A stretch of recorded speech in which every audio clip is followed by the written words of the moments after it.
Hi there, Chris here with another fresh tip for you all.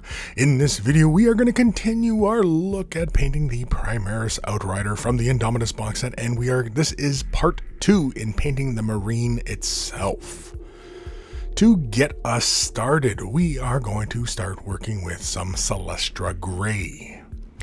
Now this is basically, we're going to slap this onto the palette. We're going to use a little bit of medium, and basically this is going to be for a fine highlight that is going to go around the armor. And with this highlight, basically what we're going to do is going to kind of create like little dashes and little lines as neatly and as fine as we can on these edges to represent a chipped edged kind of armor, kind of either the paint is chipping or there's a really highly textured surface that the armor is.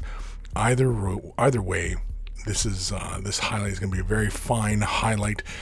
We're going to be very, very careful. So in fact, because I am going to need to do this in a very fine, controlled fashion, I'm only going to demonstrate here what I'm doing on the foot. Otherwise, I'm going to do the rest of it off camera just because I need to put this up to my face because my eyes are getting old and it's, it takes a little bit to focus in on this kind of stuff. But you can see here how we're being very, very careful as we apply this highlight, and we're just picking out just the corners. And really, you can see here, this is a really good demonstration of it.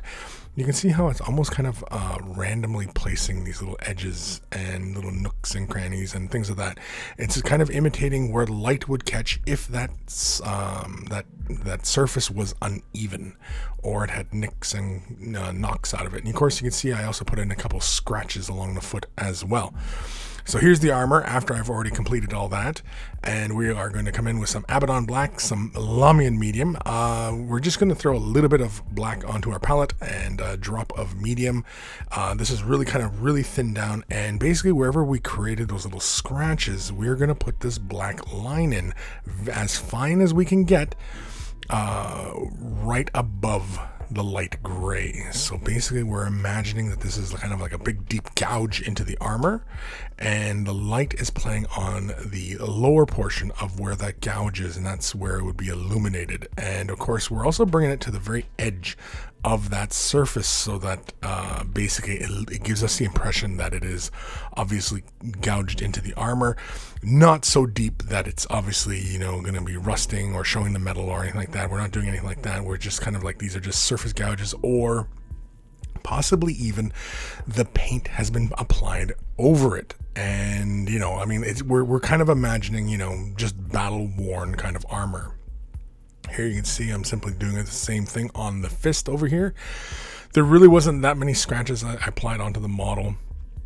Really, it is more of a lesson in less is more. So I only put like one on the knee, up on the ankle.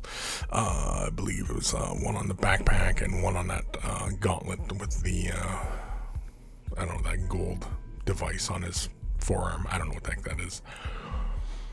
But after that, we're going to come back into the Celestra Gray. We're going to add some Eschen Gray to this, and we're going to use some medium. Now with this color, we are basically going to go not quite 50-50. It's probably more Celestra Gray than it is Eschen Gray.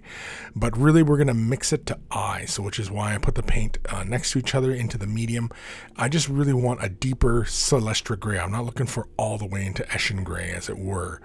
With that, I'm going to create some abstract shapes on this surface. And as you may see, as I work my way around, I'm just letting the tip of the brush kind of dance around on the surface as I kind of move the brush around, creating this kind of abstract shape on the surface. The key being, of course, trying to keep your brush mostly perpendicular to the surface. When you get too much of an angle, as you may notice here, you get more of a dash. So I change angles here to create more of a kind of a straight in, straight out, so I can create more dots. And of course, you'll notice also that I create just little dots here and there. And of course, that gives us the impression of a pocked and chipped surface. Now, these chips that we're creating are not very deep. In fact, they're more like dents, and that's really what we're going for. Othrin Gray is next. We're going to slap a little bit onto our palette, just the dampness of the brush to thin it out ever so slightly with water. And these are going to get applied to the bottom portion of each of the little abstract shapes, as it were. And also I'll throw little dots here and there as well. So you'll see like this little shape here. I'm just basically following its little contour along the bottom half of it. This is representing the light sourcing of being above the model and then illuminating that bottom edge. And that's really what's given us that kind of 3D impression on that surface. So if you did the entire perimeter of that shape, it just would look funny, and it would really wouldn't look three-dimensional. Now on the surface that is up in the very light gray, I actually kind of come around a little bit and kind of go over almost the whole perimeter of it, but not quite. Whereas these portions that are further down into the shadowy areas, I apply more of a lighter gray, and along the bottom portion, kind of sticking true to the tried and true method of it all. And of course, I'm creating little dots here and there, again, giving us the impression of little chip surfaces that are just barely able to see, and just trying to complete that overall impression. To push it a little bit further, I'm going to go back into our mixture of Eshin Gray. I'm going to go in just a little bit with some medium and just a little bit of the Celestra Gray, so it's not too dark. It's not all the way Eshin Gray, but it's mostly Eshin Gray. And here I'm applying it on the upper portion of each of the little abstract shapes. This is representing a shadow. Again, if we're imagining the light sourcing being above, and you can see here, and so basically all you have to do is, just like you did with the light gray, follow the perimeter, and all you have to do is follow the perimeter of the upper portion of each abstract shape, and this is the shadow, and this gives it the impression that it is a pockmarked surface, and that's kind of more like an indentation. And now, again, we could have probably made the main body for each of the little abstract shapes probably a little bit lighter, but to really illustrate it, I just figured, let's just go for it. I'm going to use some some white scar, and basically I'm just going to do just a little bit of highlighting here on the upper pockmarks on the areas where they fall within the mostly of the highlight on the main part of the shoulder pad. And that's just so that this stands out a little bit more. We're not going to do it to the other abstract shapes. It's just the abstract shapes that kind of fall into that highlighted portion of the shoulder pad, as it were, just to really kind of bring it out, and of course, so it stands out in that middle area. Kryptek Armor Shade is next, and I'm going to use my detail brush for this, and basically what we're going to do is we're going to create the similar effect on the gold trim.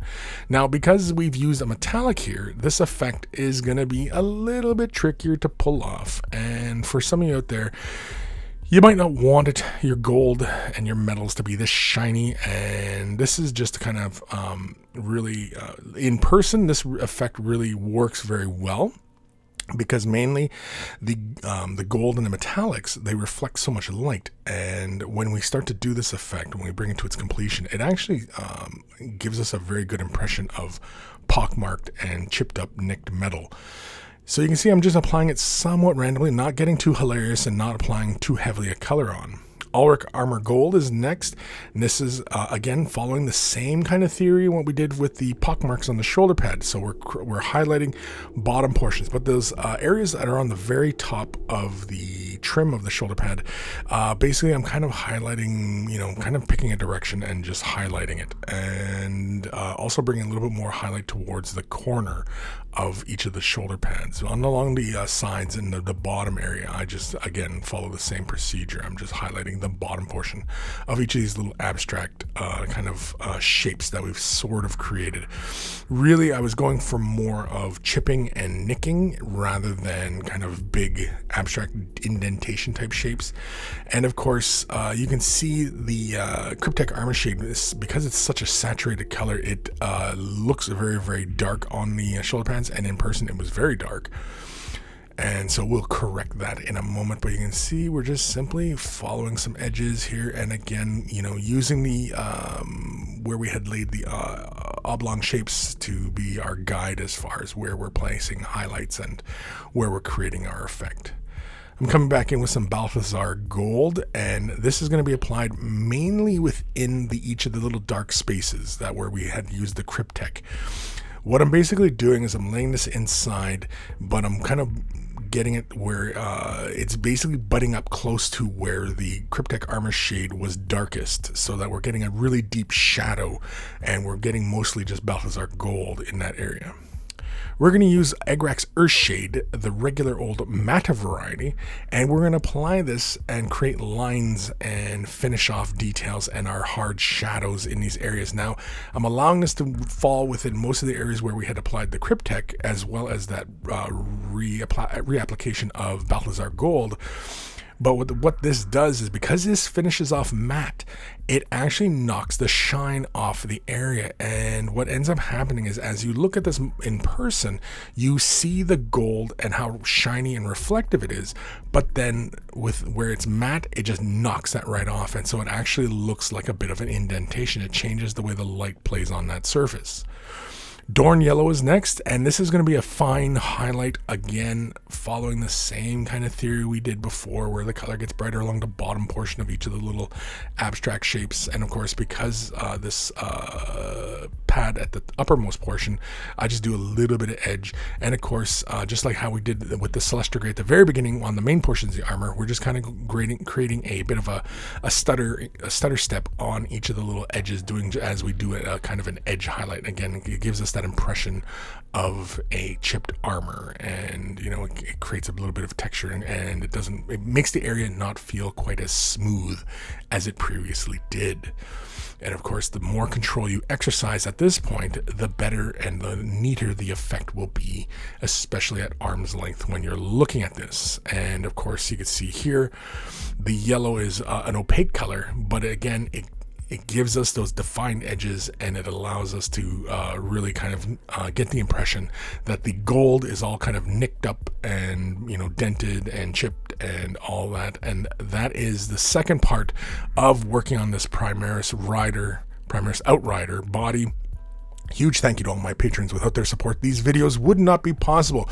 If you're considering Patreon support, click the link in the description below, and it'll be take you off to a Patreon where you were able to support. And a huge thank you to everybody who does. Take care of those brushes, and they will take care of you.